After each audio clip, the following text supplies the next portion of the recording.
हरे कृष्णा। श्रीमद् भगवद गीता का प्रथम अध्याय आज पारायण करने जा रहा हूँ। पारायण अर्थात पढ़ना। मैं केवल जो किताब में लिखा है उसे शुद्ध रूप से पढ़ने का प्रयास करूंगा। आप उसे सुने और इसका लाभ प्राप्त करें। श्री गीता के ज्ञान की कथा प्रारंभ। जब कौरव पांडव महाभारत के युद्ध को चले, तब राजा धृतराष्ट्र ने कहा, मैं भी युद्ध को देखता, परंतु मैं युद्ध देखने चलूंगा क्योंकि मेरी आंखें नहीं हैं। तब श्री व्यास जी ने कहा, हे राजन, नेत्रों के बिना क्या देखोगे? राजा धृतराष्ट्र ने कहा, देखूंगा नहीं तो श्रवण तो करूंगा। तब व्यास जी ने कहा, हे राजन, तेरा सारथी संजय जो कुछ महाभारत के युद्ध की लीला कुरुक्षेत्र में होगी, सो यहाँ बैठे ही श्रवण करावेगा।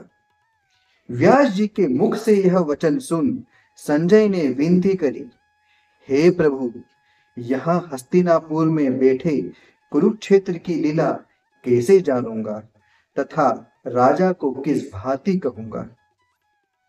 तब व्यास जी ने संजय को यह वचन कहा, हे संजय, मेरी कृपा से तुझे यहाँ ही सब दिखाई देगा। व्यास जी ने इतना कहते ही संजय की दिव्य दृष्टि हो गई और बुद्धि भी दिव्य हो गई। अब आगे महाभारत का कौतुक कहते हैं, सो सुनो। 7 अक्षौहिणी सेना पांडवों की और 11 अक्षौहिणी सेना कौरवों की, यह दोनों सेनाएं कुरुक्षेत्र में जब एकत्र हुई, तब धृतराष्ट्र ने पूछा, हे संजय, धर्म के क्षेत्र कुरुक्षेत्र में युद्ध की इच्छा से एकत्र हुए मेरे और पांडु के पुत्रों ने क्या किया?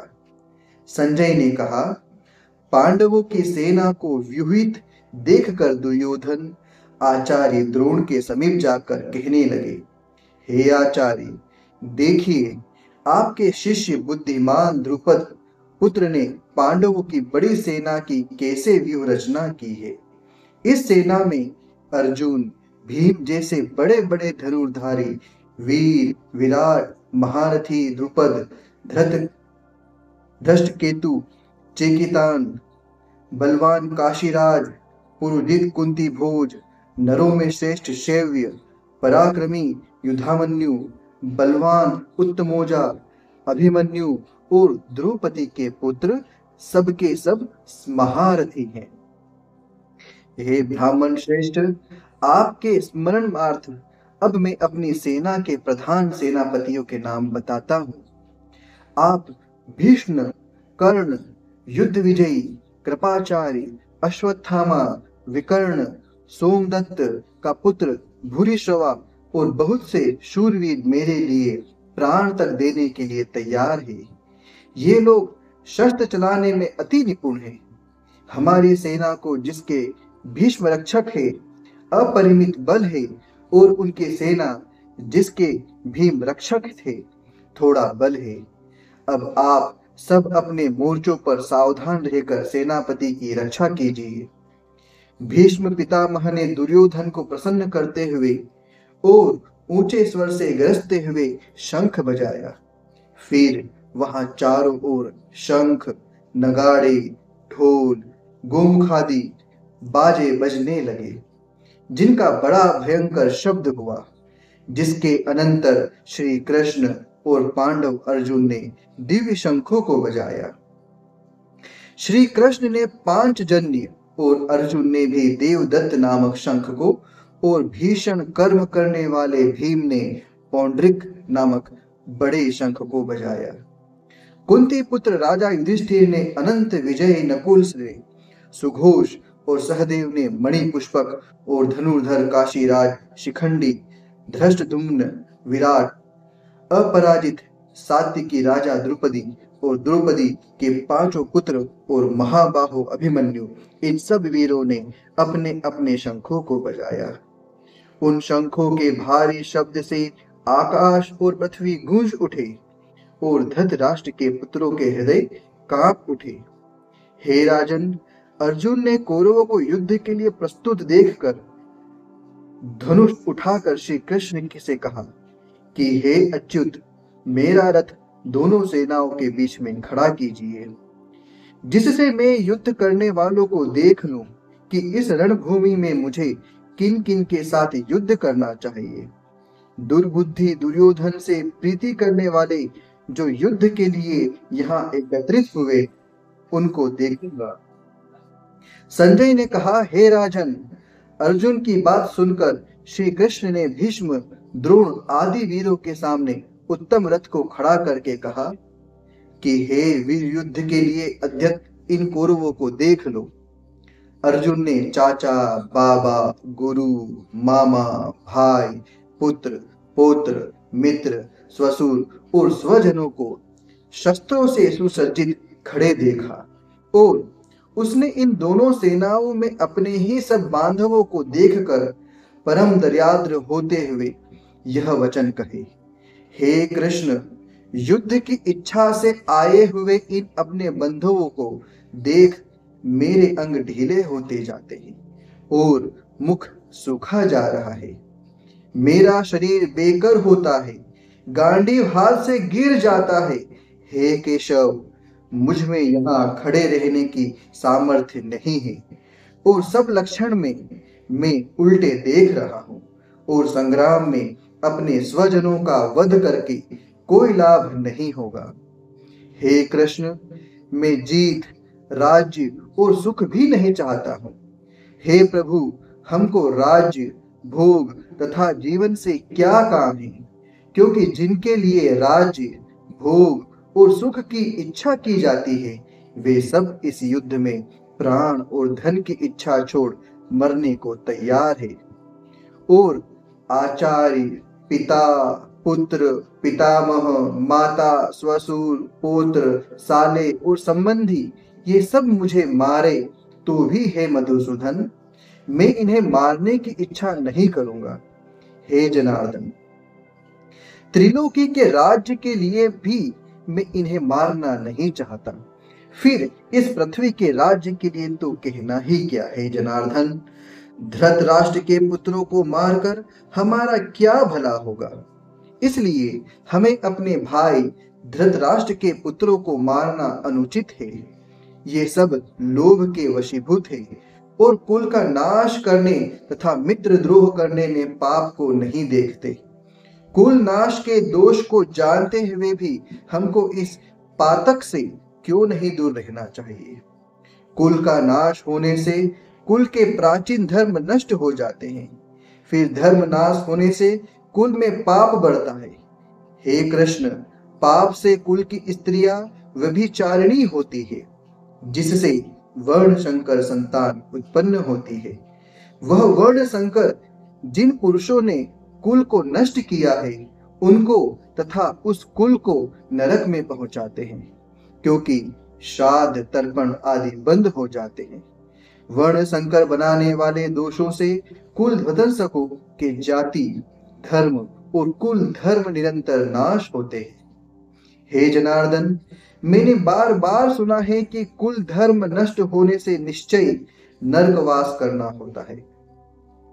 हाय, हम बड़ा घातक पातक करने को तैयार हैं, जो राज्य सुख के लोभ से स्वजनों को मारने की कोशिश कर रहे हैं।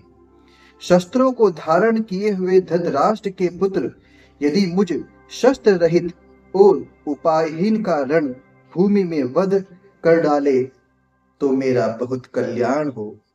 संजय ने कहा, हे राजन, यह कहकर दुखित होकर अर्जुन ने धनुष बाण फेंक दिया और रथ के पिछले भाग में जा बैठा। इति श्रीमद् भगवद्वंद गीता सुपनिषद सुप्रभा विद्या योग शास्त्रे श्री कृष्ण अर्जुन संवादे विषाद योगी नाम प्रथमो अध्याय समाप्त। इस प्रकार यह प्रथम अध्याय, जिसमें किस नाम से बोला गया है, ये अर्जुन विषाद योग, अर्जुन के मन में जो विषाद मतलब चिंता हुई उसके बारे में बताया गया। इस अध्याय का एक महात्म्य भी बताया गया है, उस महात्म्य को भी हम पढ़ने का काम करते हैं। एक समय पार्वती ने पूछा, हे महादेव जी, किस ज्ञान के बल से आपको संसार के लोग शिव कहकर पूजते हैं? मृगछाला ओढ़े, अंगों में शमशानों की विभूति लगाए, गले में सर्प और मुंडों की माला पहन रहे हो। इनमें तो कोई पवित्र नहीं। फिर भी आप किस ज्ञान से पवित्र हो, वह आप कृपा कर कहिए। श्री महादेव जी बोले, हे प्रिय, सुनो। गीता ज्ञान को हृदय में धारण करने से मैं पवित्र हूँ और उस ज्ञान से मुझे बाहर के कर्म व्यापते नहीं। तब पार्वती ने कहा, हे भगवान, जिस गीता ज्ञान की आप ऐसी स्तुति करते हैं, उसके श्रवण करने से कोई कृतार्थ भी हुआ है? तब महादेव जी ने कहा, इस ज्ञान को सुनकर बहुत जीव कृतार्थ हुए हैं और आगे भी होंगे। मैं तुमको एक पुरातन कथा कहता हूँ, तुम श्रवण करो। एक समय पाताल लोक में शेषनाग की शैया पर श्री नारायण जी ने नैन मूंद कर अपने आनंद में मग्न थे। उस समय भगवान के चरण दबाती हुई श्री लक्ष्मी जी ने पूछा, हे प्रभु, निंद्रा और आलस्य उन पुरुषों को व्याप्त है जो जीव तामसी है। फिर आप तो तीनों गुणों से अतीत हो, आप जो नेत्र मूंद रहे हो, यह मुझको बड़ा आश्चर्य है। श्री नारायण जी बोले, हे लक्ष्मी, मुझको निंद्रा आलस्य नहीं व्यापता। एक शब्द रूप जो भगवत गीता है, उसमें जो ज्ञान है, उसके आनंद में मग्न रहता हूँ। जैसे 24 अवतार मेरे आकार रूप है, तैसे यह गीता शब्द रूप अवतार है।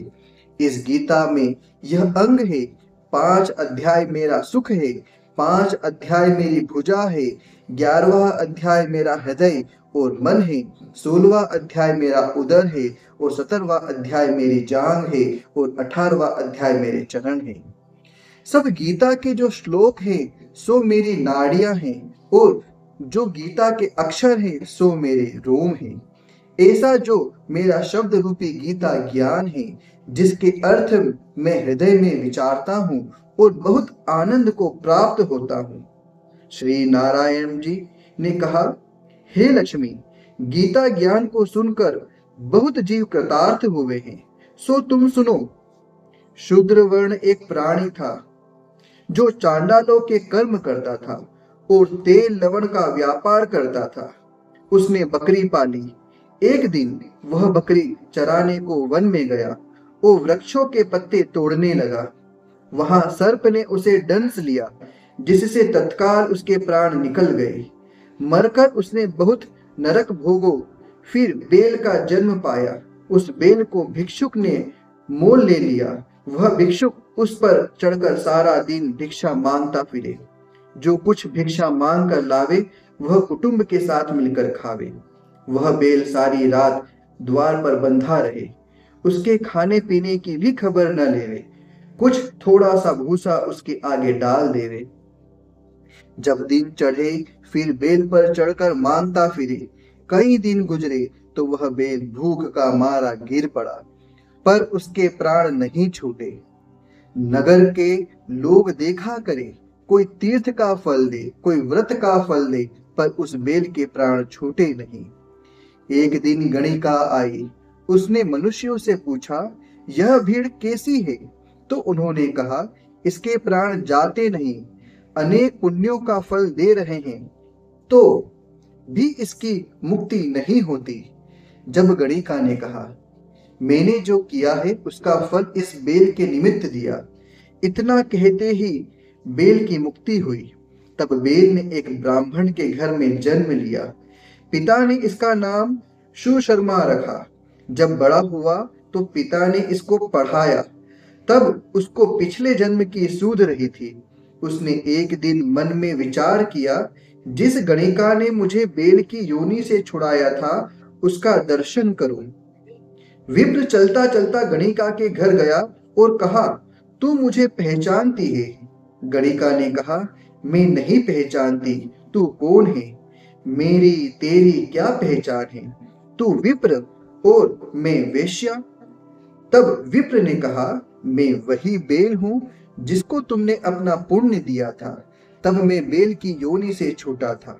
तब मैंने विप्र के घर जन्म लिया है, तू अपना वह पुण्य बता।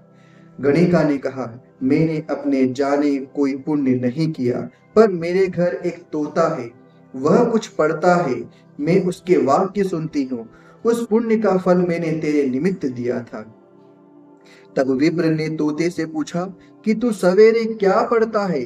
तोते ने कहा, मैं पिछले जन्म में विप्र का पुत्र था। पिता ने मुझे गीता के पहले अध्याय का पाठ सिखाया था। एक दिन मैंने गुरुजी से कहा, मुझको तुमने क्या पढ़ाया है? तब गुरुजी ने मुझे शाप दिया कि तू सुआ हो जा। तब मैं सुआ हुआ। एक दिन बंदर मुझे पकड़ ले गया। एक विप्र ने मुझे मोल लिया। वह विप्र भी अपने पुत्र को गीता का पाठ सिखाता था। तब मैंने भी वह पाठ सीख लिया। एक दिन विप्र के घर चोर घुस पड़े। उनको धन प्राप्त न हुआ तो पिंजड़ा उठा ले गए। उन चोरों की यह गणिका मित्र थी। मुझे इसके पास ले आए, सो मैं नित्य गीता से पहले अध्याय का पाठ करता हूँ। वही यह गणिका सुनती है, पर इस गणिका की समझ में नहीं आता जो मैं पढ़ता हूँ। वही पुण्य तेरे निमित्त दिया था। सो हे लक्ष्मी, गणिका ने भी भले काम ग्रहण किए। नित्य प्रति स्नान करे और गीता के पहले अध्याय के पाठ करे, इससे उसकी मुक्ति हुई। श्री नारायण ने कहा, लक्ष्मी, जो कोई अनजान कर भी गीता का पाठ करे या श्रवण करे, उसको भी मुक्ति मिलेगी। इस प्रकार इसके प्रथम अध्याय के पारायण की भी कहानी इसमें दी गई है। इसी के साथ प्रथम अध्याय समाप्त।